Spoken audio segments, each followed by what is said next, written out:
Hello students, और आप सभी लोग कैसे हो। आप लास्ट जो हमारे 3 वीडियोस कंप्लीट हो चुके हैं उनका वर्क आपने अच्छी तरीके से नोट किया होगा, अच्छी तरीके से अंडरस्टैंड भी किया होगा। आज हम वीडियो नंबर 4 में यानी कि लेक्चर नंबर 4 स्टार्ट होने वाला है इंग्लिश मीडियम के लिए। इसमें आज हम स्टार्ट करेंगे जो हमने लास्ट में जितनी वीडियो पढ़ाई हैं, 3 वीडियो जो पढ़ाई हैं उससे रिलेटेड ही है। जो बेसिक जो चीज़ें हैं, फंडामेंटल्स थिंग्स है ना, उनको आज हम क्लियर करेंगे। तो हमने लास्ट वीडियो में ये देखा था कि चार्ज को जनरेट कैसे किया जाता है, किसी एक ऑब्जेक्ट को चार्ज कैसे किया जाता है।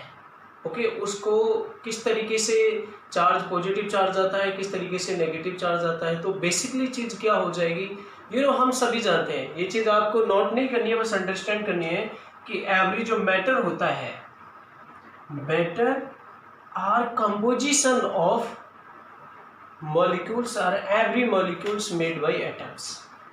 यानी कि हम ये भी कह सकते हैं कि every matter composition of atoms. और एक एटम्स जो होता है, एक एटम जो होता है उसके अंदर प्रोटॉन भी होते हैं, उसके अंदर इलेक्ट्रॉन भी होते हैं, उसके अंदर न्यूट्रॉन भी होते हैं।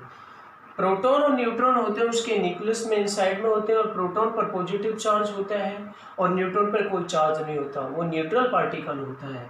और इलेक्ट्रॉन जो होते हैं वो न्यूक्लियस के चारों तरफ सराउंडनेस में वो मूव करते रहते हैं, रोटेट करते हैं। और ये सब कुछ हम एटॉमिक मॉडल में पढ़ेंगे, और एटॉमिक मॉडल 11th की केमिस्ट्री में भी पढ़ाया जाता है, और यहाँ पर बेसिकली 12th में भी आपको क्लियर किया जाएगा।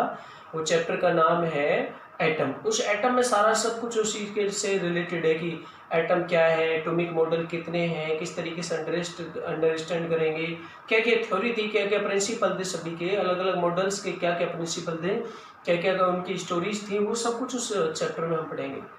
तो बेसिकली हम जो यहाँ देखेंगे, तो हम देख रहे हैं कि एक ऑब्जेक्ट पर चार्ज कैसे आ जाता है, पॉजिटिव कैसे आ जाता है, नेगेटिव कैसे आ जाता है। तो उसको हम इलेक्ट्रॉन थ्योरी से समझेंगे। तो एक जो मैटर होता है, उस मैटर में इलेक्ट्रॉन, प्रोटॉन, न्यूट्रॉन तीनों ही होते हैं। Proton neutron inside the nucleus होते हैं, तो उनको निकालना वहां से बहुत इजी नहीं है। निकालते हैं तो वो न्यूक्लियस ब्रेक करना पड़ेगा। हम यहाँ पर न्यूक्लियस ब्रेक करने की बात ही नहीं कर रहे। जो हमने तीनों मेथड पढ़े थे, charge by friction, charge by induction, charge by contact, और या चार्ज बाय टच भी बोल देते हैं कांटेक्ट वाले को, तो वो सिर्फ और सिर्फ हमने देखा कि इलेक्ट्रॉन ट्रांसफर होने के कारण होते हैं। बेसिकली इलेक्ट्रॉन जो चार्ज आता है, इलेक्ट्रॉन के ट्रांसफर होने के कारण ही आएगा, और किसी के कारण नहीं। क्योंकि और ना तो हम प्रोटॉन को ट्रांसफर कर ही नहीं सकते, क्योंकि प्रोटॉन कहाँ रहता है, इनसाइड द न्यूक्लियस होता है, जिसको हम निकाल ही नहीं सकते। तो वहां देखेंगे कि इलेक्ट्रॉन एक चला जाता है, एक इलेक्ट्रॉन चला जाता है, तो वहां पर प्रोटॉन ज्यादा हो जाते हैं। क्योंकि हम ये भी जानते हैं कि किसी एक एटम के अंदर जितने इलेक्ट्रॉन होते हैं उतने नंबर ऑफ प्रोटॉन्स होते हैं, और प्रोटॉन पर पॉजिटिव चार्ज होता है और इलेक्ट्रॉन पर नेगेटिव चार्ज होता है। ये प्रैक्टिकली प्रूव करके ऑलरेडी सब कुछ बताया हुआ है हमें साइंटिस्टों ने, और ये बाकायदा हमें बनाया हुआ है। उनका जो बिहेवियर है, प्रैक्टिकली जो बिहेवियर है, सब किस तरीके से माना, नेगेटिव और पॉजिटिव मानने का रीजन तय किया था वेरी फर्स्ट वीडियो में मैंने आपको बता दिया ये सारा सब कुछ। तो आज हम यहाँ पर जो इम्पोर्टेंट नोट पढ़ेंगे, यही पढ़ेंगे कि केबल और केबल इलेक्ट्रॉन्स के ट्रांसफॉर्मेशन से ही चार्ज जो पॉसिबल है, यानी कि किसी एक ऑब्जेक्ट पर चार्ज तभी आ सकता है जब उससे इलेक्ट्रॉन ट्रांसफर हो, न कि प्रोटॉन से। प्रोटॉन तो निकाले ही नहीं जा सकते, क्योंकि प्रोटॉन तो इनसाइड द न्यूक्लियस होते हैं। तो वेरी इंपॉर्टेंट नोट है ये, हमें अब नोट करना है सभी को। ये नोट में लिखना है, फेयर नोट्स में लिखना है। इन पे नोट, इंपॉर्टेंट नोट नंबर 1, तो क्या लिखना है, वी नो दैट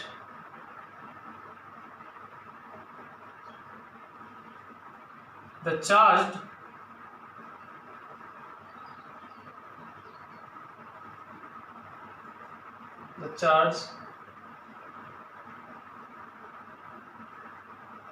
या ऐसे भी लिख सकते हैं, द मैटर या object, the object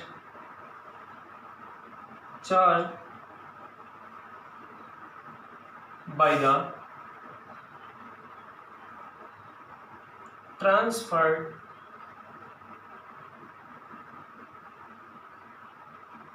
of electrons. ठीक है, अगर इलेक्ट्रॉन्स जिस पे से जाते हैं उस पर हमारा पॉजिटिव चार्ज आएगा और जिस पर ये पहुंच जाते हैं उस पर नेगेटिव चार्ज आता है। तो इसको हम सेकंड में क्या लिखेंगे, ये वैसे ऑलरेडी मैं लास्ट में लिखवा चुका हूँ, तो वो चीज़ मैं यहाँ पे नहीं लिखूंगा दोबारा। ये तो हमें पता पड़ गया कि पॉजिटिव चार्ज आना है तो उस पर इलेक्ट्रॉन कम हो जाएंगे और जिस पर नेगेटिव चार्ज आना उस पर इलेक्ट्रॉन अधिक हो जाएंगे। ये कल ऑलरेडी हम बता चुके हैं। एक चीज़ और यहाँ पे देखेंगे कि जब ये इलेक्ट्रॉन ट्रांसफर होते हैं, क्या इलेक्ट्रॉन अपने साथ में मास भी ले जाता है। बिल्कुल, इलेक्ट्रॉन का मास होता है 9.1 × 10⁻³ kg। मास बहुत छोटा होता है, वो बहुत ही छोटा होता है, ठीक है ना। इलेक्ट्रॉन हमारा फंडामेंटल पार्टिकल कह सकते हैं यहाँ पर, लेकिन प्रोटॉन और न्यूट्रॉन को फंडामेंटल पार्टिकल नहीं कहेंगे। क्यों नहीं कहेंगे हम थोड़ा सा बताएंगे किसी एक वीडियो में जहाँ डिस्कशन होगा, उसमें हम अच्छी तरीके से फंडामेंटल पार्टिकल्स के बारे में जब करेंगे हम तो वहाँ पर डिस्कस करेंगे। लेकिन यहाँ पर इलेक्ट्रॉन्स फंडामेंटल पार्टिकल है। फंडामेंटल पार्टिकल वो पार्टिकल्स होते हैं जो किसी से कंपोजिशन होकर के बनते नहीं है, वो किसी और में ब्रेक नहीं किए जा सकते।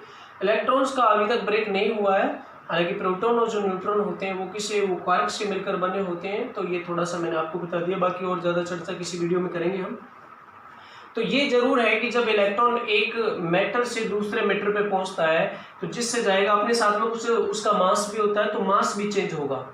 यानी कि जिससे इलेक्ट्रॉन चला जाएगा, जिस पर इलेक्ट्रॉन की कमी हो जाएगी, तो वो उसका मास थोड़ा सा लिटिल अमाउंट से डिक्रीज हो जाएगा, और जिस पर पहुंचेगा उस पर एक्स्ट्रा इलेक्ट्रॉन पहुंचा तो उसका मास इंक्रीज हो जाएगा, और वो भी लिटिल अमाउंट से।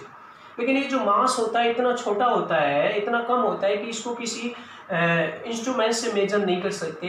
बस हाँ, इसका रियलाइज जरूर कर सकते हैं, पता जरूर लगा सकते हैं। देखिए, द मास ऑफ इलेक्ट्रॉन क्या होता है, ये हम अभी देखेंगे। मास ऑफ इलेक्ट्रॉन क्या होता है,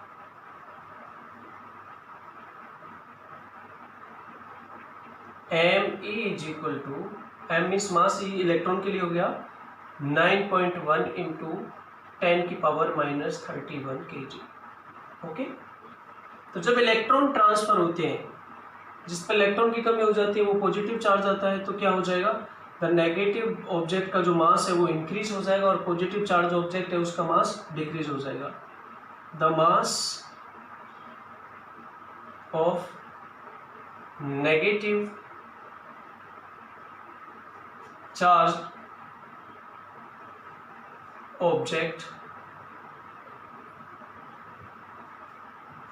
will be increased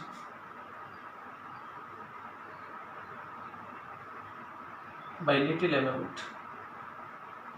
और कितना होगा वो डिपेंड करेगा नंबर ऑफ इलेक्ट्रॉन्स कितने ट्रांसफर होते हैं, एग्जांपल से समझाएंगे। by little amount, okay, and the mass of positive charged object will be reduced या decreased, will be reduced। Okay, ये है हमारा। कैसे एग्जाम्पल से कैसे समझेंगे, बहुत इजीली एग्जाम्पल। लेकिन वो इतना लिटिल अमाउंट होता है, उसको हम इग्नोर कर सकते हैं, उसको मेजरमेंट नहीं किया जा सकता, लेकिन एक्चुअल में वो होता है चेंज, लेकिन वो इतना ज़्यादा चेंज नहीं होगा। देखिए 9.1, अगर किसी एक ऑब्जेक्ट से एक इलेक्ट्रॉन हटता है तो उसमें कितना मास डिक्रीज हो जाएगा और कितना पॉजिटिव चार्ज आ जाएगा।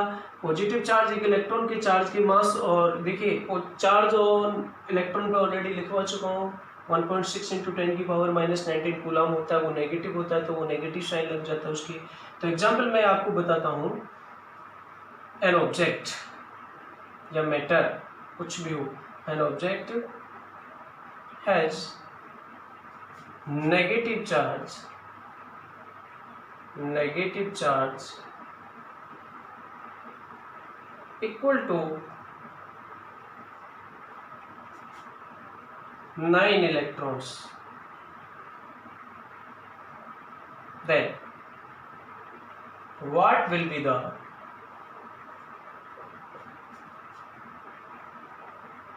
Change in mass. तो उसका मास में कितना चेंज होगा, क्वेश्चन मार्क लगा लो। इजी, बहुत इजी। देखिए मास ऑफ वन इलेक्ट्रॉन क्या होता है, एक मास इलेक्ट्रॉन का मास होता है 9.1 इंटू 10⁻³ kg। ठीक है, तो चार्ज ऑन ऑब्जेक्ट क्या है हमारे पास में, 9 इलेक्ट्रॉन के इक्वल। तो उसके पास पहुंचा है, नेगेटिव चार्ज है, नेगेटिव चार्ज है तो वो उसका मास इंक्रीज हो जाएगा, ये ऊपर लिख चुके हैं हम ऑलरेडी। तो क्या होगा, change the mass, change in mass of negative object,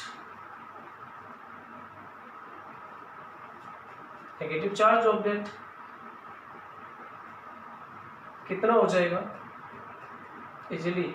एक इलेक्ट्रॉन्स के ट्रांसफर होने से, ये 2 का है तो इसका दोगुना हो जाएगा, 3 का है तो 3, 4 है तो 4 और 9 है तो 9 इंटू हो जाएगी इसमें इंटू 10⁻³ kg। ये बहुत इजी क्वेश्चन है, एकदम जस्ट इजी है।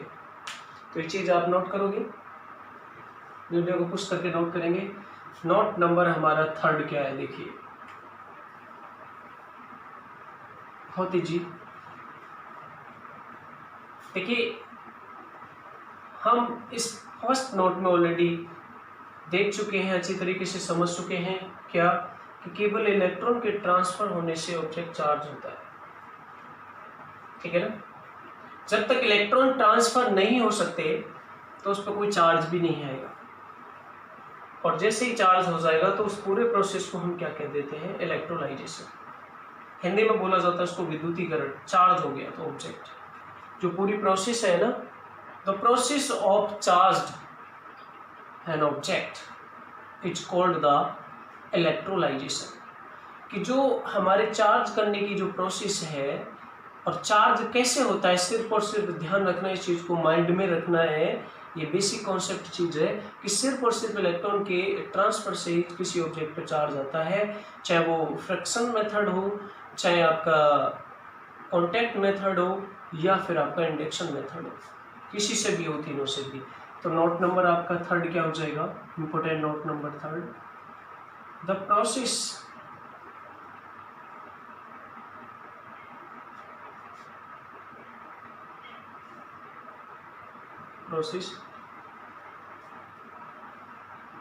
Of charging of an object, चाहे वो नेगेटिव चार्ज है चाहे वो पॉजिटिव चार्ज है।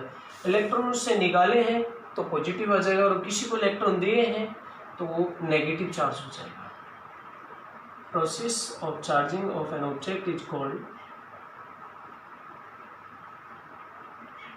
इलेक्ट्रोलाइजेशन।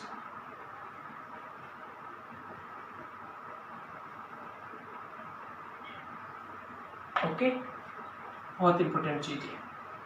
4th उससे भी इंपॉर्टेंट है, इलेक्ट्रोलाइजेशन से रिलेटेड है, वो क्या है कि हमें कैसे पता चलेगा कि एक्चुअली में कि दोनों ही ऑब्जेक्ट हमारे क्या है, चार्ज्ड है, या कि इलेक्ट्रोलाइजेशन जो प्रोसेस है इसका सही टेस्ट क्या है, रियल मायने में इसका टेस्ट क्या है। देखिए हम अच्छी तरीके से जानते हैं कि 2 चार्ज होते हैं, उनका जो नेचर नेचर होता है पॉजिटिव नेगेटिव। इनको हम आयंस भी बोल सकते हैं, नेगेटिव आयंस और पॉजिटिव आयंस। ठीक है ना, इनको हम पोलरिटी के नाम से भी जानते हैं। पोलरिटी की बात करें तो नेगेटिव और पॉजिटिव दोनों को पोलरिटी के आधार पर भी, बेसिक पर भी समझा जा सकता है, ये मैंने आपको पीछे बताया।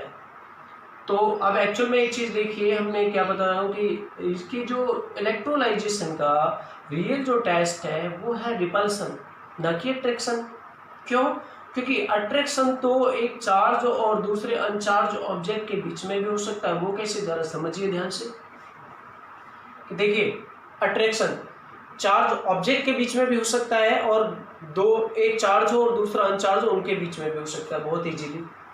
कि एक कोई भी चार्ज कंडक्टर है, इस पर पॉजिटिव चार्ज है, और दूसरा एक चार्ज कंडक्टर है, इन दोनों के बीच इस पर नेगेटिव चार्ज है, तो इनके नेचर अपोजिट हो गए। अपोजिट नेचर है तो एक दूसरे को क्या करेंगे, अट्रैक्ट करेंगे।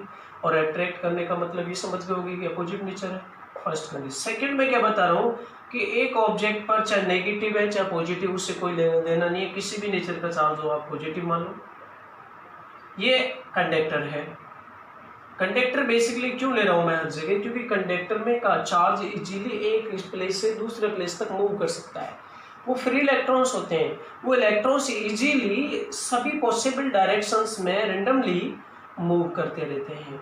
और बेसिकली हमने उसको किसी एक पर्टिकुलर कोई चार्ज दे दिया जाए कि पर्टिकुलरली एक जगह पर, तो वो उस स्पेसिफिक चार्ज से किसी एक और एक्यूमुलेटेड हो जाएंगे, वो इकट्ठे हो जाएंगे। वो कैसे समझेंगे हम कि ये दूसरा अनचार्ज ऑब्जेक्ट है, मतलब मैंने इसको ना तो अलग से कोई चार्ज दिया है, जो नेगेटिव पॉजिटिव चार्ज है वो इक्वल क्वांटिटी में है, तो टोटल चार्ज इसका 0 हो जाएगा। तो ये है कंडक्टर ये भी, लेकिन इस पे एक्स्ट्रा कोई चार्ज नहीं है। ये आपको नोट नहीं करना है, सिर्फ समझना है, अंडरस्टैंड करना है। तो क्या हो जाएगा कि इसमें जो फ्री इलेक्ट्रॉन्स हैं, इस पॉजिटिव के इफेक्ट से ये सभी पॉजिटिव जो है वो क्या करेगा, फ्री इलेक्ट्रॉन्स को अट्रैक्ट। अब फ्री इलेक्ट्रॉन्स को चलने के लिए, अट्रैक्ट होने के लिए एक वे मिल गया ना, ये पॉजिटिव मिल गया तो इसकी तरफ हो जाएंगे अट्रैक्ट, तो ये हो जाएगा नेगेटिव, और एक साइड में कैरी साइड्स हो जाएगा पॉजिटिव। तो ये इसके पास में अट्रैक्ट, जस्ट पास में कौन सा है नेगेटिव, और इसके थोड़ा सा दूर कौन सा है पॉजिटिव। तो ये पॉजिटिव और नेगेटिव एक दूसरे को क्या करेंगे, अट्रैक्ट करेंगे। आप ये भी कह सकते हो कि सर ये पॉजिटिव चार्ज और ये भी पॉजिटिव चार्ज है, ये भी रिपल क्यों नहीं कर रहे हैं, लेकिन नियरेस्ट इसके कौन सा है, नियरेस्ट इसका नेगेटिव चार्ज है, और इससे ये जो पॉजिटिव चार्ज है इसके कंपेयर में थोड़ा दूर है, तो वो रिपल्सन का जो इफेक्ट है वो इतना नहीं दिखेगा जितना अट्रैक्शन का दिखेगा। तो देखिए अट्रैक्शन दो चार्ज ऑब्जेक्ट के बीच में भी है, और एक चार्ज और दूसरे अनचार्ज ऑब्जेक्ट के बीच में भी है। तो अट्रैक्शन तो ये हो सकता है। तो इस बेसिक पर एक कॉन्सेप्ट ये बताया कि हम यार अट्रैक्शन को नहीं ले रहे इलेक्ट्रोलाइजेशन के लिए, कि चार्ज देने के लिए, ये पता लगाने के लिए कि दोनों ऑब्जेक्ट चार्ज हैं, ये लगाने के लिए हम टेस्ट इसको फेल करेंगे, क्योंकि ये तो हमारे दो चार्ज ऑब्जेक्ट के बीच में भी हो रहा है जो अपोजिट नेचर के हैं, और ये दो अनचार्ज ऑब्जेक्ट के बीच में, सॉरी एक चार्ज और एक अनचार्ज के बीच में भी हो रहा है, तो हम इसको प्रीफरेंस नहीं देंगे। तो रियल में किसको मायने में देंगे, रिपल्सन। ओके, इस बेसिक पे ये सारा सब कुछ लिया गया था। तो क्या लिखेंगे हम नेक्स्ट पॉइंट में,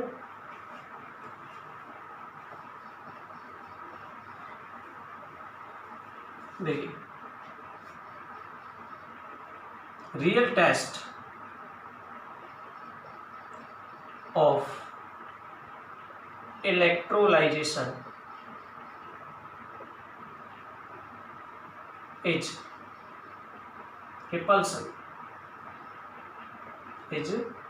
repulsion, not attraction, because the attraction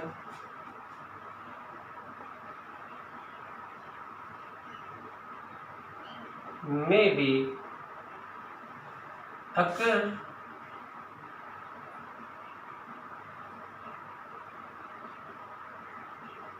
between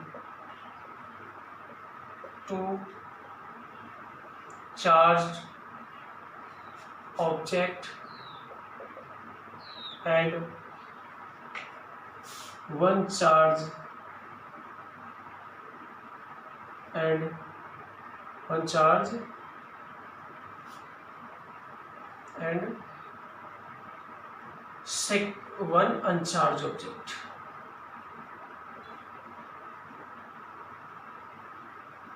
जो भी मैंने पीछे बताया था,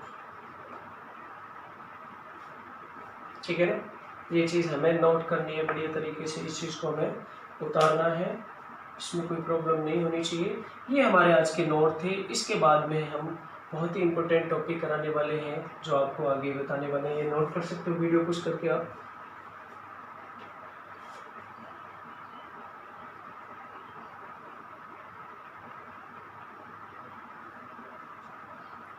ओके,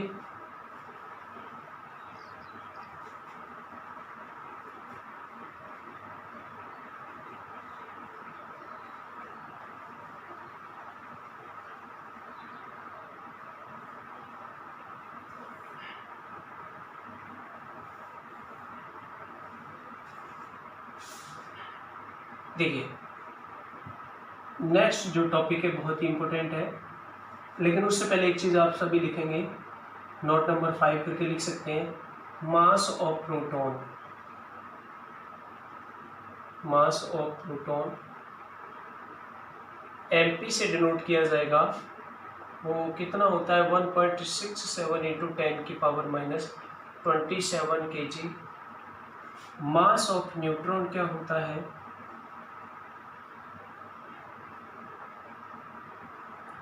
ml होता है 1. सेम होता है दोनों का मास, 10 की पावर -27 kg। थोड़ा सा डिफरेंस होता है, ये 1.672 होता है, वो ये होता है 1.675, लेकिन वो थर्ड डिजिट को हम लिख नहीं रहे पॉइंट के बाद में, तो अप्रोक्सीमेटली बिल्कुल इक्वल मान के चलते हैं। मास ऑफ इलेक्ट्रॉन, अभी ये पीछे बताया था मैंने, मास ऑफ इलेक्ट्रॉन कितना होता है, ME = 9.1 इंटू 10 की power -31 kg। Charge on proton electron लिखवा चुका हूँ पहले से ही, दोबारा नहीं लिखवाएंगे। चार्ज ऑन न्यूट्रॉन कितना होता है, 0। क्या होता है, 0, और 0 को कहते हैं अनचार्ज। ठीक है, ये चीज, तो ये चीज आपको नोट करनी है। अगला जो टॉपिक है, ये वीडियो को पुश करके आप नोट करोगे, पता होना चाहिए आपको बेसिकली चीज। अब आगे जो हम बताने जा रहे हैं बहुत ही इंपॉर्टेंट टॉपिक है, 1 नंबर में पूछ लिया जाता है, छोटा सा टॉपिक है, specific charge. Specific charge, specific charge क्या है हमारा, देखिए जो वर्ड आता है ना स्पेसिफिक, ये हमने 11th क्लास में भी पढ़ा है। 11th क्लास में कहाँ पढ़ा है, स्पेसिफिक हीट पढ़ी है हमने, स्पेसिफिक मोलर हीट पढ़ी है हमने, तो इस थर्मोडायनेमिक्स में आता है। स्पेसिफिक हीट जो इस वर्ड जो आता है ना स्पेसिफिक, मोस्टली वो यूनिट मास के लिए लिया जाता है। जैसे स्पेसिफिक हीट की बात करें तो हम क्या बोलते हैं उसमें कि the energy required increasing the temperature by 1 degree centigrade और 1 डिग्री सेंटीग्रेड और 1 kelvin. Okay, the energy required increasing by unit temperature for unit mass equal to specific heat. तो स्पेसिफिक हीट मोस्टली किसके लिए, अगर स्पेसिफिक मोलर हीट है तो वहाँ पर 1 यूनिट मास के लिए हमारा कितना हो जाएगा, यूनिट मोल आ जाएगा। तो बस स्पेसिफिक जो बात चल रही है वो यूनिट मास के लिए बात चल रही है। अब स्पेसिफिक चार्ज की बात करी जाए तो चार्ज ऑब्जेक्ट है ना, कोई भी एक ऑब्जेक्ट चार्ज होता है, उसका चार्ज होता है, तो उसके यूनिट मास का चार्ज कितना होगा वो हमारा क्या कहलाएगा, स्पेसिफिक चार्ज। बहुत सिंपल है, दोबारा से समझना कि जब हम निकालते हैं स्पेसिफिक हीट क्या है कि किसी एक ऑब्जेक्ट के यूनिट मास का टेम्परेचर यूनिट से बढ़ाने के लिए, या तो 1 केल्विन बढ़ाने के लिए या 1 डिग्री सेंटीग्रेड बढ़ाने के लिए जितनी एनर्जी की रिक्वायर्ड होती है वो स्पेसिफिक हीट कहलाती है। स्पेसिफिक चार्ज क्या हो जाएगा, the charge of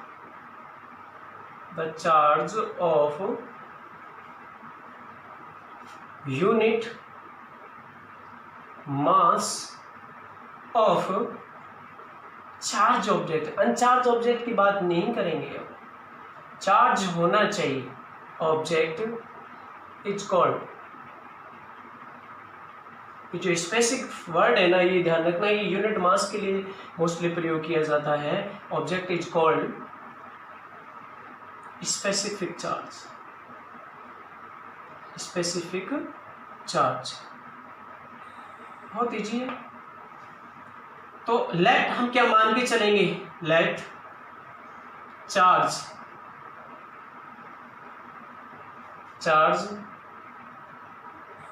of mass m is equal to small q। m mass के चार्ज ऑब्जेक्ट के लिए चार्ज कितना है हमारा, q मान के चले। देयरफॉर इस डेफिनेशन के अकॉर्डिंग हमें क्या चाहिए, यूनिट मास का चाहिए। ये therefore charge on unit mass, sorry हाँ, चार्ज ऑन यूनिट मास क्या हो जाएगा, Q बाई एम हो जाएगा। Okay, charge of mass m का कितना माना है हमने, m मास के पार्ट जो भी हमने ऑब्जेक्ट लिया कितना लिया बेटा, Q। तो हमने यूनिट मास का कितना हो जाएगा, 1 लाना है m की जगह, तो Q बाई एम हो जाएगा। इसलिए हमें इसी को हम क्या बोलते हैं, specific charge. Specific charge is equal to Q by M.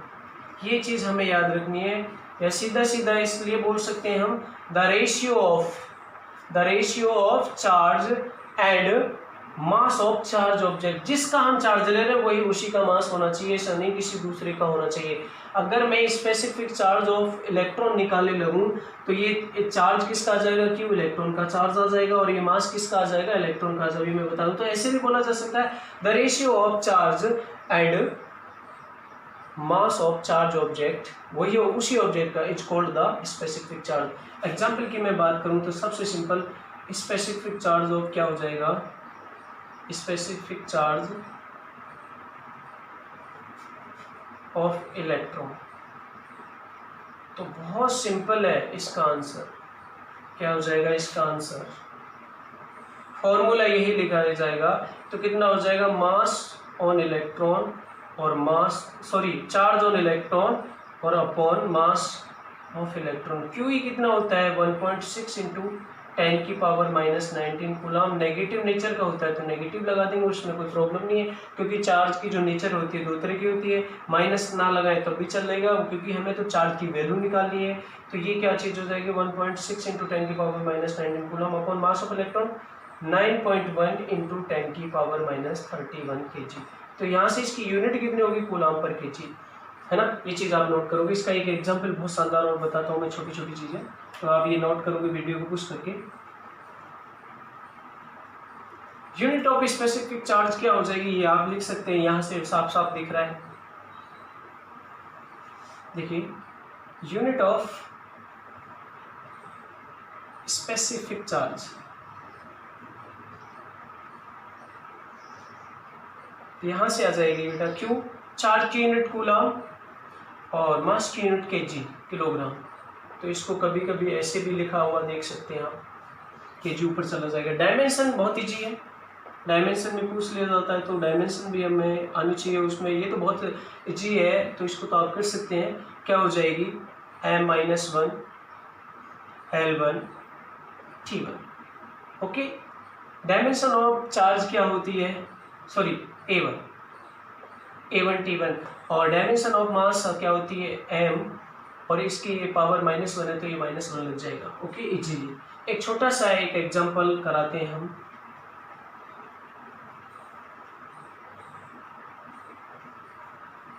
देखिए, स्पेसिफिक चार्ज ओनली और ओनली फॉर चार्ज ऑब्जेक्ट का हो सकता है, आयंस का हो सकता है। और आयंस की बात करें तो या तो उस पर पॉजिटिव चार्ज होगा या फिर नेगेटिव चार्ज होगा। पॉजिटिव चार्ज वाले को पॉजिटिव आयन बोलते हैं, नेगेटिव चार्ज वाले को नेगेटिव आयन बोलते हैं। अगर मैं एक एग्जांपल की बात करूं, find the charge, sorry specific charge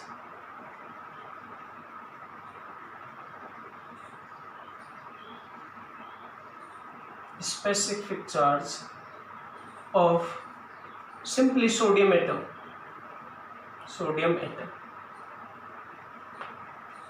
answer आपके सामने आ जाना है। आयन नहीं कहा उसने, atom of ion of sodium, sodium ion की बात करता है। ये find the specific charge of sodium ion की बात करता, तब नहीं अलग क्वेश्चन होता, लेकिन इसने किसका पूछा, एटम का पूछा है। तो बहुत इजीली आंसर इसका फाइंड आपको पता होना चाहिए। आंसर क्या आएगा, बोलो बोलो बोलो, बहुत इजी है। आंसर आएगा इसका 0। क्यों, रीजन मैं आपके सामने लिख रहा हूं कि चार्ज ऑन, क्योंकि देखिए स्पेसिफिक चार्ज हमारा क्या होता है, फॉर्मूला हमें पता होना चाहिए। स्पेसिफिक चार्ज होता है चार्ज ऑन एटम या matter upon charge of mass of atom. क्यों भाई एम होता है, क्यों क्या हो गया, चार्ज ऑन एटम पे आएगा यहाँ, तो चार्ज ऑन एटम पे यहाँ पर सोडियम पर टोटल चार्ज अभी कितना है, 0, क्योंकि जितना पॉजिटिव है उतना ही नेगेटिव है। तो यहाँ पे 0 रखिए, तो 0/m का मतलब क्या है, 0, यहीं से पता लग गया। तो आगे सॉल्व करने की जरूरत ही नहीं है। एग्जाम्पल नंबर 2, मैं अगर ये बोलने लगता हूँ आपसे कि find the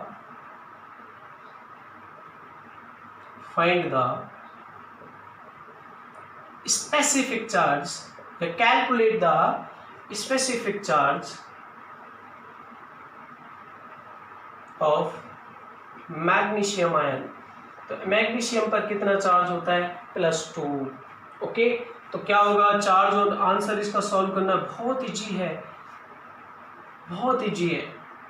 charge on ion कितना हो गया हमारा, charge on ion Q is equal to, ions are two types, first is positive ion and second is negative ion. You know, when the atom or object lose the electron, they get the positive charge, and the second object or atom receive the electron, they have negative charge, because the number of electrons is excess than the proton. Understand? No problem. तो देखिए charge on ion क्या हो जाएगा हमारे पास में, 2 electrons के equal, positive होगा, equally क्या हुआ, 2 × 9.1 सॉरी 1.6 × 10⁻⁻19 कूलम। ये माइनस नहीं लगेगा क्योंकि पॉजिटिव चार्ज है यहाँ पर, तो ये कितना हो जाएगा, 3.2 × 1, 3.2 इसके मल्टीपल करेंगे तो × 10⁻⁻19 कूलम। मास ऑफ मैग्नीशियम निकालना है मुझे, मास ऑफ Mg निकालना है। तो मास ऑफ Mg की बात करता हूँ, तो मैं जो इसका, ये आप ये कहेंगे सर कि हम मास वो लें क्या जो इसका 2 इलेक्ट्रॉन इसने डोनेट कर दिए हैं, जो लीव कर दिए हैं, क्या उनका लेस करके इसका एक्चुअली मैं फाइंड करूँगी, वो हम बहुत लिटिल होता है, उसको हम यहाँ पर नहीं देखेंगे, तो उसकी हम यहाँ पर इमेजन नहीं करेंगे। तो मास ऑफ Mg कितना होता है, किस हिसाब से निकालेंगे, क्योंकि इसका किस तरीके से, देखो मैग्नीशियम है, याद रखना मास ऑफ Mg, तो ये होता है 12 Mg, 24 is the atomic mass and 12 is the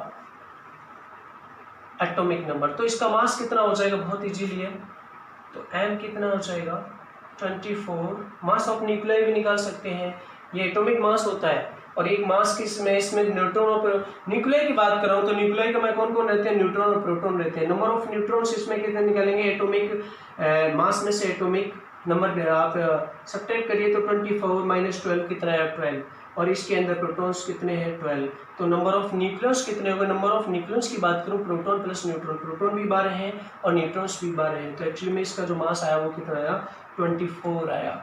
तो 24, एक न्यूक्लियस का मान कितना होता है, प्रोटॉन्स का मान कितना होता है, 1.67 × 10⁻⁻27 kg। तो यहाँ से हमारा मास ऑफ, जब इसको सॉल्व करेंगे तो मैं बता ही देता हूँ, लगभग 4.01 × 10⁻⁻26 kg आएगा। और जब अब आगे हम इसका स्पेसिफिक चार्ज निकालेंगे ना, तो हमें इस फॉर्मूले में रखना है, क्यू कितना है, ये रहा, मास कितना है, ये रहा आपके पास में, इन दोनों को आपको क्या करना है, डिवाइड करना है, बस और कुछ नहीं है। बहुत ईजी हो गया, ये तो सॉल्व करोगे आप। आगे नेक्स्ट टॉपिक बहुत ही इंपॉर्टेंट टॉपिक है, उसको मैं बताने वाला हूँ, fundamental properties of charge, basic properties of charge या properties of charge.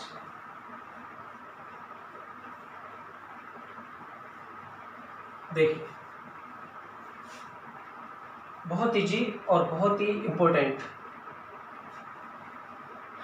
Basic properties of charge. Basic of properties of charge में देखी जाए या प्रॉपर्टीज ऑफ चार्ज में देखी जाए तो कितनी होती है, मोस्टली 4 टाइप्स की होती है, और वो 4 टाइप्स मैं लिख देता हूँ। सबसे पहले बात करें तो हम additive nature of charge. First property है, इसको हम अभी एक्सप्लेन भी करेंगे, बढ़िया तरीके से एक्सप्लेन करेंगे, लेकिन मैं चारों को लिख देता हूँ। सेकंड क्या होती है हमारी बेटा,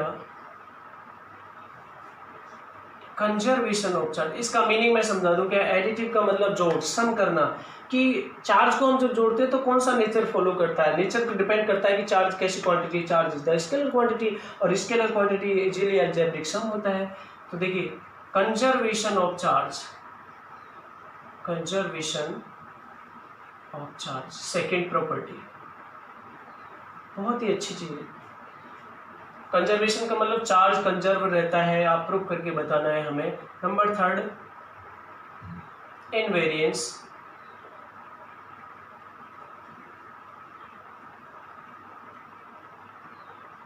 of charge. Invariance of charge क्या है ये भी बताऊंगा, कि चार्ज कभी बदलता नहीं है, जो वैल्यू होती है जो चार्ज की किसी के ऊपर वो बदलती नहीं है, इसका मीनिंग ये है, मतलब कांस्टेंट रहती है। और कैसे हमें पता लगेगा अभी। नंबर 4 है, वेरी वेरी इंपॉर्टेंट है ये वाली, तो जिसको हमें बढ़िया तरीके से अंडरस्टैंड करना है, quantization, quantization of charge. Okay, ये चारों मैं अभी भी बताने वाला हूँ, इसको अच्छी तरीके से एक्सप्लेन करने वाला हूँ, तो ढंग से समझिए, इनको नोट कर लेना। तो नंबर फर्स्ट प्रॉपर्टी में हम क्या लिखेंगे, ये पूरी मैं चीज मिटा रहा हूँ, एडिटिव नेचर ऑफ चार्ज। ये 4 प्रॉपर्टी होगी, ये आपको नोट करनी थी, फेयर वर्क करना है ये जो मैं बता रहा हूँ सब, और जहाँ फेयर नहीं करना होता है मैं बोल देता हूँ। फर्स्ट प्रॉपर्टी हम वापस से एक्सप्लेन करते हैं, और वो ना हेडिंग क्या है अपनी, additive property of charge. Okay, कि चार्ज को किस तरीके से जोड़ा जाता है, या एडिटिव नेचर ऑफ चार्ज ऐसे भी लिख सकते हैं। क्या मतलब है कि charge is the scalar quantity, और स्केलर क्वांटिटी होती है, तो वैसे जानते हो क्वांटिटी की मैं बात कर रहा हूँ यहाँ पे, तो वेक्टर क्वांटिटी और स्केलर क्वांटिटी से रिलेटेड कर रहा हूँ। और स्केलर क्वांटिटी कैसी होती है बेटा, कि जिसकी कोई डायरेक्शन नहीं होती, उसको इजीली सम कर देते हैं, सीधे सीधे जोड़ देते हैं। इजीली सम करने का मतलब क्या, अलजेब्रिक सम होता है। तो किसी भी एक पूरे एक सिस्टम में, और सिस्टम का मतलब बहुत सारे चार्ज हों, सभी चार्ज कोई पॉजिटिव है कोई नेगेटिव है, तो सबको हम सम करेंगे इजीली, नंबर से यूं सब करते चले जाएंगे, तो एडिटिव प्रॉपर्टी है। तो क्या मतलब है इसका, charge is scalar quantity, charge is scalar quantity, therefore we sum the all charges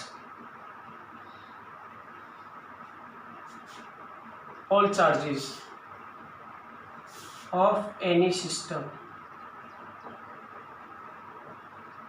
System, what is the system? System have many things. Charge की बात करें तो many charge of any system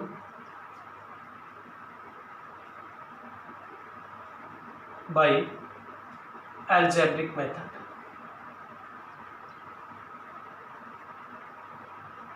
ये फर्स्ट प्रॉपर्टी। इजीली कैसे बात करूं मैं, जैसे कोई भी एक सिस्टम है या ऑब्जेक्ट है, किसी को कोई भी कहीं सारा सिस्टम हमने, जैसे ये प्लस 2q चार्ज है, ये -3q प्लस 3q चार्ज है, ये -q चार्ज है, ये प्लस 5q चार्ज है, और ये -4q चार्ज है। ये पूरा सिस्टम ऑफ चार्ज है, सिस्टम ऑफ चार्जेस है, इसमें बहुत सारे चार्ज हैं। तो टोटल चार्ज ऑफ सिस्टम क्या होगा, सिंपली जोड़ दीजिए आप, कोई प्रॉब्लम नहीं हो। टोटल चार्ज ऑफ सिस्टम क्या होगा, टोटल चार्ज ऑफ सिस्टम को आप किससे डिनोट कर दो, कैपिटल क्यू से डिनोट कर दो। तो कैपिटल क्यू इक्वल टू कितना हो जाएगा, पहला charge 2q, second charge 3q, third charge -q, अगला चार्ज 5q प्लस का, और ये अगला चार्ज -4q। तो बहुत इजीली इसको जोड़ना। देखिए -4 और -1q कितने हो गए, तो ये कैंसिल हो गए, तो 2 और 3 कितना बचा, +5q बचा आपका टोटल चार्ज। तो ये है additive property, additive nature of charge. ये सिंपली क्या स्केलर क्वांटिटी है, कोई डायरेक्शन नहीं देखनी पड़ेगी मुझे। तो किसी भी एक सिस्टम में बहुत सारे, एक जगह पर बहुत सारे चार्ज एक्यूमुलेटेड होते हैं, तो सब टोटल चार्ज में निकालता हूँ, तो वो किस तरीके से करूँगा, वो है ये हमारा मेथड। सीधा सीधा आप जोड़ दीजिए विद साइन के। तो आप इसको वीडियो को पुश करके नोट करो। देखिए सेकंड प्रॉपर्टी,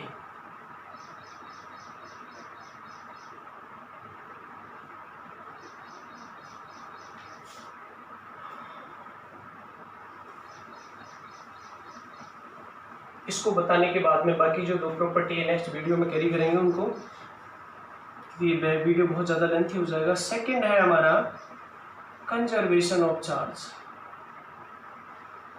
मतलब कंजर्वेशन ऑफ चार्ज की बात करें तो किसी भी एक सिस्टम का जो चार्ज होता है, ना तो उसको अलग से जनरेट किया जाता है, ना ही उसको अलग से डिस्ट्रॉयड किया जा सकता है। हाँ, बट वन प्लेस से सेकंड प्लेस तक ट्रांसफर जरूर किया जा सकता है।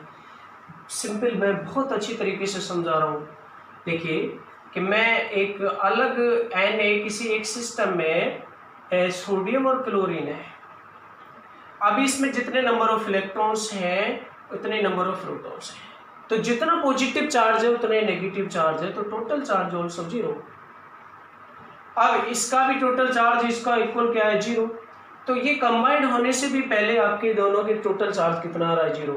जब ये कंबाइंड होते हैं तो कैसे होते हैं आपको पता है, NaCl बनता है, तो एक इलेक्ट्रॉन ये डोनेट करता है, डोनेट करने से एक पॉजिटिव चार्ज आता है, और ये क्लोरीन एक इलेक्ट्रॉन लेता है। बहुत ईजी एग्जांपल बताया मैंने, सरल आ जाएगा समझ में। तो ये पॉजिटिव हो गया इस पर चार्ज और इस पर नेगेटिव चार्ज हो गया। तो टोटल चार्ज अभी भी इसका निकालना कि +1 का, और ये +1e आता है एक्चुअली में, क्योंकि एक इलेक्ट्रॉन ट्रांसफर हुआ और एक इलेक्ट्रॉन इसने लिया है, तो -1e, तो दोनों को जोड़ना -1e, सम क्या आएगा, 0।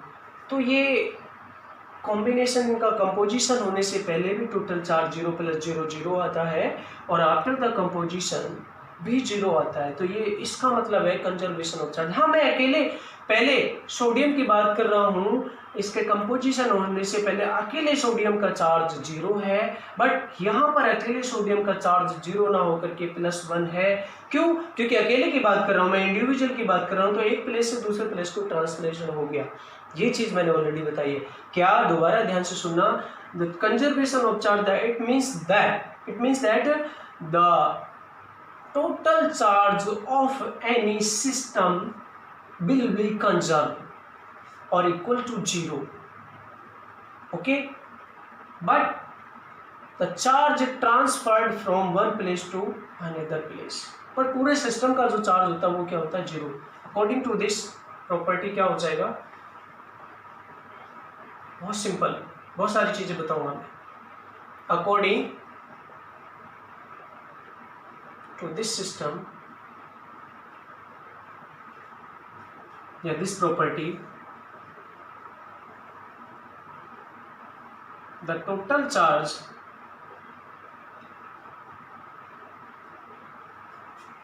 of any system will be conserved. Okay, that means, इसका क्या मीन्स है, द चार्ज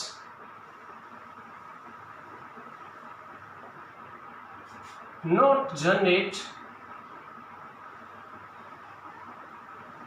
और not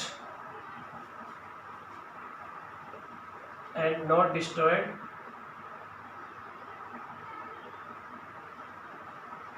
but transferred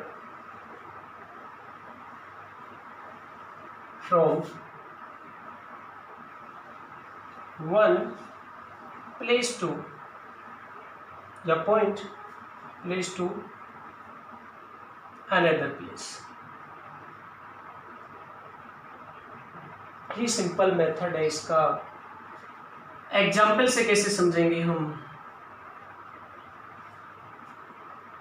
for sodium chloride,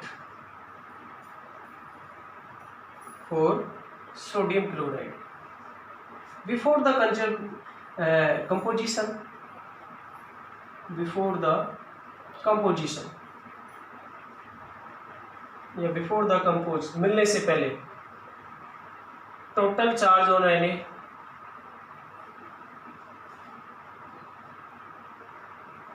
क्या है बेटा, सोडियम पर H0, okay. Total charge on chlorine पर कितना होता है, H0,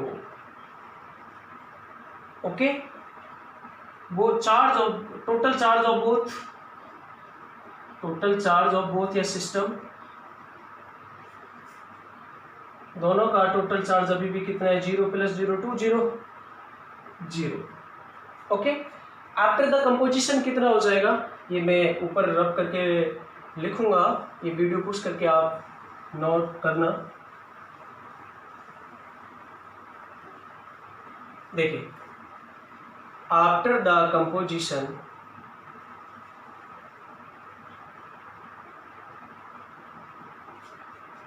क्या होता है, चार्ज और सोडियम एटम Na+1 आ जाएगा, ओके।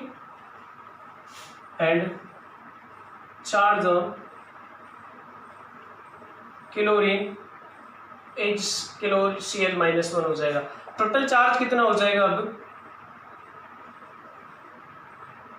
टोटल चार्ज कितना हो गया, +1 और -1 = 0। पहले भी 0 है और बाद में भी 0, तो इसका मतलब क्या, टोटल चार्ज कंजर्व रहता है, तो कंजर्वेशन लॉ को फॉलो करता है। बाकी जो दो प्रॉपर्टी है उनको नेक्स्ट वीडियो में बताएंगे, क्योंकि काफ़ी बड़ी वीडियो हो जाएगी, इनको अच्छी तरीके से समझना, ओके। Thank you.